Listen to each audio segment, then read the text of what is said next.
Existe uma dúvida que em algum momento todos nós vamos fazer. A gente vai ter ela porque é como se fosse uma tendência natural nossa, que é a dúvida sobre qual que seria a nossa identidade, o que formaria a gente como ser humano, como pessoa. Parte da nossa adolescência é vivida justamente tentando descobrir isso, tentando se conhecer, se entender. Tanto que é justamente nessa fase que a gente mergulha em grupos que a gente tenta pertencer ou pensa que pertence a eles. Mas não é somente na adolescência que isso acontece, até mesmo na vida adulta a gente tende a tentar procurar uma identidade ou tentar descobrir o que forma essa identidade como adulto. Porque, querendo ou não, essas coisas são um pouco difíceis de compreender e de ter um resultado satisfatório. A gente passa mais tempo procurando uma resposta do que realmente tendo uma resposta. E dentro dessa jornada de tentar descobrir a sua identidade ou aquilo que você considera a sua identidade, existem 3 caminhos que a gente costuma tomar. O primeiro é a busca por uma identidade que sempre esteve lá, um tipo de eu interno que, se a gente encontrar, é como a solução dos nossos problemas, é como se solucionasse a dúvida que existe dentro de nós. É como se o vazio de não saber quem é fosse ser resolvido assim que você descobre esse suposto eu interno. Mas, infelizmente, não é essa a resposta, porque quando a gente tenta procurar dentro de nós mesmos, o problema é que a gente não vai encontrar nada, pelo menos nada fixo. A gente vai acabar encontrando um ser que em primeira instância é pecador e em segunda instância ele é mutável, porque a gente como pessoa é formado a partir do que a gente viveu, do que a gente conheceu e do que a gente continua vivendo. Então as coisas que eu vivi ao longo da minha vida formam muitas das minhas ideias, só que o que eu posso viver amanhã pode mudar essas ideias ou pode não mudar. Então, a menos que eu me prenda dentro de um suposto eu, um suposto eu sou assim e ponto final, eu sempre vou correr o risco de ser mutável. E quanto mais mutável eu ser, pior é pra tentar encontrar um tipo de eu interno. E lembra que eu falei que o problema também é que nós, em primeira instância, somos pecadores? Na Bíblia, em Mateus 15, vai falar o seguinte: porque do coração procedem os maus pensamentos, mortes, adultérios, fornicação, furtos, falsos testemunhos e blasfêmias. Essa passagem é importante pra gente justamente compreender isso. Não só somos mutáveis, mas como internamente nós somos pecadores. A nossa natureza ela é corrompida e por essência ela é má. Mesmo que você não pense justamente em assassinatos ou até em adulterar, você tem pecados, você tem erros, você carrega arrependimentos. E quando a gente tenta procurar esse eu interno, a gente encontra justamente isso. A gente dá de frente com um coração que ele é pecador, é um coração que constantemente a gente precisa trabalhar, a gente precisa estar mudando ele, e esse esforço não permite a gente achar justamente a identidade interna que a gente gostaria. O segundo caminho é sobre o que as pessoas dizem sobre nós. Você pode até falar que,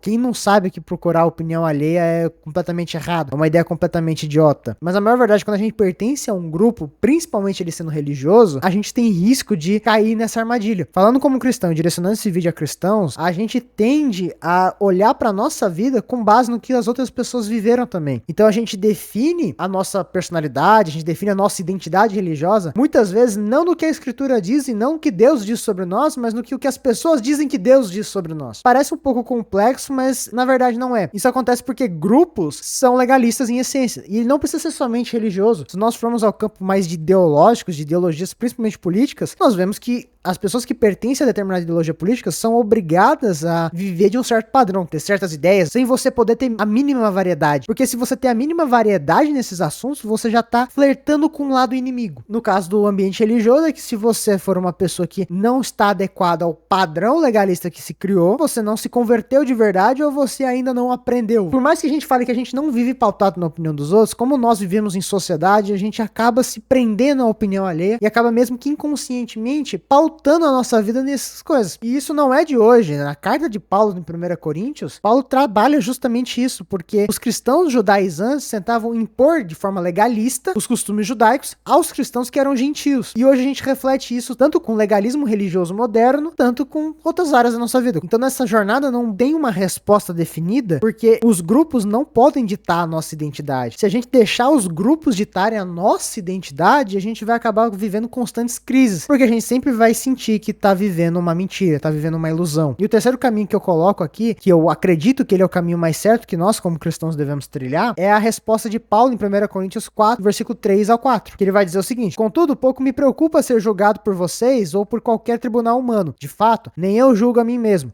porque a minha consciência em nada me acusa, mas nem por isso sou inocente. inocente. O Senhor é quem me julga. Esse texto justamente traz uma resposta para essas dúvidas, para essa busca por uma identidade. O primeiro é que não importa ser julgado por outros. Justamente na segunda busca, que seria seguir as regras de um grupo, pouco importa se você não conseguir seguir aquela regra 100%, ou se você destoar um pouquinho de alguma opinião do grupo. Você não se importa em ser julgado pelos outros. Em relação à primeira busca da identidade interna, Paulo também fala, pouco importa julgar a si mesmo. Se ele julgar a si mesmo, ele vai se deparar com aquilo que eu comentei, a natureza pecadora e a mutabilidade. As duas coisas são ruins. Então, não tem como ele criar um tribunal interno de si mesmo e nem deixar que o tribunal externo das pessoas ditem sobre ele. A resposta de Paulo é justamente que o Senhor julgue ele. Mas o que é esse julgamento de Deus? O que é esse julgamento que Deus faz sobre nós? A princípio a gente pode acabar caindo na ideia da lei, né? De seguir todos os mandamentos ou seguir todas as leis do livro de Levíticos. Mas a ideia de Paulo já é num contexto da graça. Então nós precisamos estar integrados sobre o que é ser salvo pela graça. O que é essa graça que chega a nós. Porque Paulo fala sobre Deus julgar ele dentro desse contexto e não no contexto da lei mosaica. E para isso eu trago Efésios 2, do 8 ao 9. Porque pela graça sois salvos por meio da fé. Isso não vem de vós, é dom de Deus, não vem das obras para que ninguém se glorie. Esse versículo é importante para entender a graça e justamente sobre o contexto que Paulo está vivendo, porque ele apresenta para nós que a salvação, a graça de Deus não depende de nós, não vem pelas nossas obras ou por mérito. Ou seja, Paulo ele já vai inibir a nossa tentativa legalista de fazer um tribunal particular de ditar se a gente está sendo mais santo ou menos santo. Então não importa o que eu julgue a mim mesmo sobre as regras que eu criei, eu não vou conseguir completar aquelas regras porque a minha natureza é falha. É justamente por isso que a salvação é mediante a graça e mediante a fé, porque não pode depender dos meus méritos, não pode depender das minhas ações, porque como pecador eu estou fadado sempre a falhar. Aqueles que creem em Cristo têm um relacionamento diferente com Deus. Deus enxerga de uma forma diferente quando você depende de Cristo ou você coloca a sua confiança nessa graça que vem de Cristo. Por meio da fé, cremos e confiamos nessa graça, a forma como Deus nos julga é diferente. E nós podemos ver isso em João 1, do versículo 12 ao 13. Porém, alguns creram nele e o receberam. E a estes ele deu o direito de se tornarem filhos de Deus. Eles não se tornam filhos de Deus pelos meios naturais. Isto é, não nasceram como nascem os filhos de um pai humano. O próprio Deus é quem foi o pai deles. De acordo com esse versículo, assim que nós cremos por meio da fé, nós somos feitos filhos de Deus. E aí se torna a nossa identidade. Então, quando Paulo tira o julgamento que ele faz sobre si mesmo e tira o julgamento que os outros fazem sobre ele só deixa somente esse julgamento de Deus, que está pautado justamente nisso, de que por meio da fé, ele é filho de Deus. Isso tira completamente de nós a necessidade de pertencermos a um grupo. Isso tira de nós completamente a necessidade de pertencermos a um grupo para formar a nossa identidade, ou de formar uma identidade nossa a partir daquilo que a gente acredita sobre nós mesmos, que pode ser completamente falho. Então não importa qual seja a minha identidade, porque Deus mudou a minha identidade quando ele gerou a fé em mim. Então não importa o que as outras pessoas vão dizer, se eu, pra caber dentro do grupo religioso, eu preciso seguir tais regras legalistas, e não importa as próprias regras que eu coloco pra mim mesmo. O que importa é que justamente o que Deus fez por mim e continua fazendo diariamente. Então a busca por uma identidade que eu tenho e que a gente talvez carregue a vida toda, não precisa de uma resposta que a gente ache ou descubra, mas precisa que a gente reafirme a identidade que Deus deu pra nós como nova criatura. Nós precisamos reafirmar isso diariamente. Então nós precisamos reafirmar e crer como diz Efésios 1. Quando vocês ouviram a palavra da verdade, o evangelho da sua salvação e creram nele, foram selados em Cristo com o Espírito Santo da promessa. A busca que hoje você pode viver por uma identidade, precisa que você somente confie que agora a sua identidade é ser filho de Deus por adoção, independente dos seus méritos, independente se você continua errando ainda como hoje. O que importa é como você vai querer viver a sua vida daqui em diante, confiando justamente nessa nova identidade que Deus te deu.